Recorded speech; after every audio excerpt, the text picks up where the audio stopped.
Have you ever felt like you've messed up so badly that there's no way back?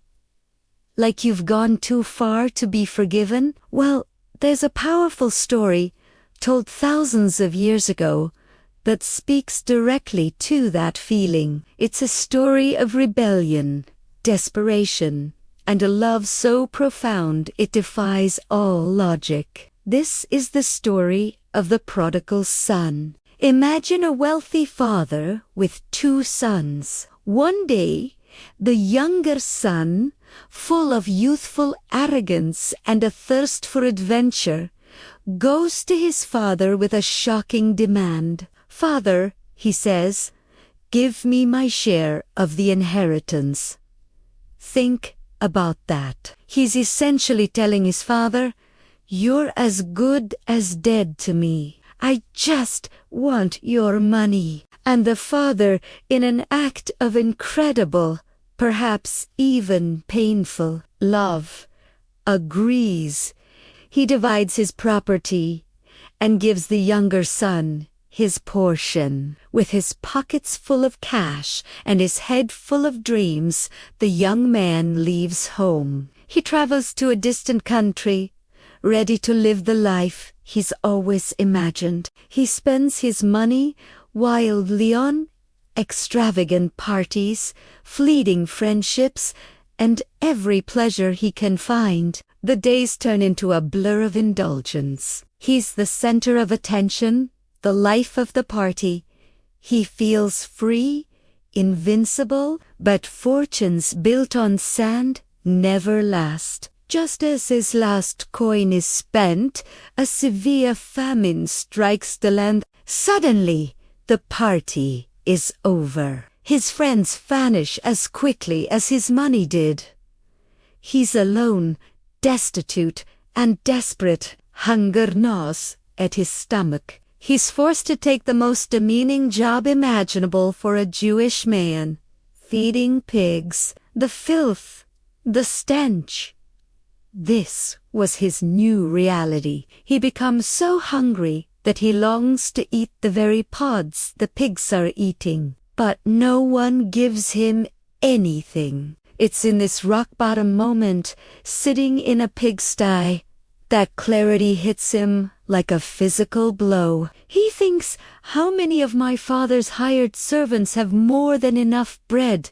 And here I am, starving to death. He realizes the life he threw away, the home he abandoned. Humiliation washes over him, but with it comes a sliver of hope. I will get up and go back to my father, he decides. He even rehearses his speech. "Father, I have sinned against heaven and against you. I am no longer worthy to be called your son. Make me like one of your hired servants." He doesn't expect to be welcomed as a son. He just hopes for a job, for a crust of bread. So he begins the long, shameful journey home. He's dirty, gaunt, and dressed in rags. Every step is filled with anxiety.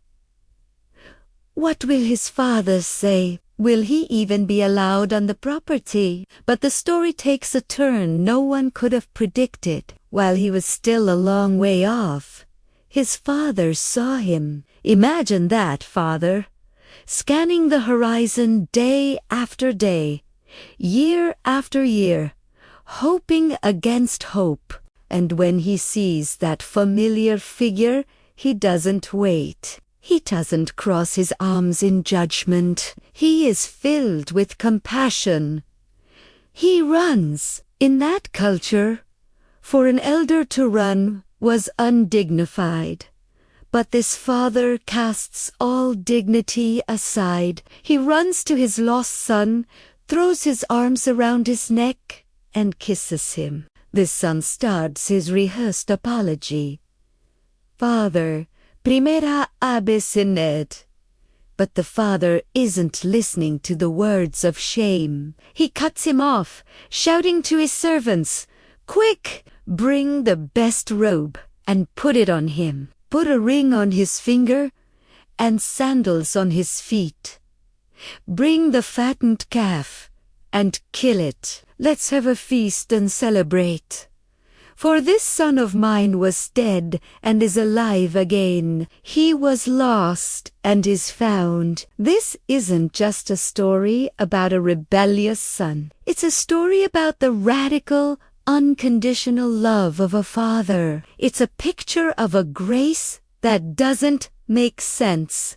A forgiveness that runs to meet us while we're still a long way off, covered in the mud of our worst mistakes. It reminds us that no matter how far we've strayed, the path home is always open, and a celebration is waiting. Thanks for watching. If this story touched you, please give this video a like and subscribe for more content that explores the depths of the human spirit. We'd love to have you in our community. To God be the glory.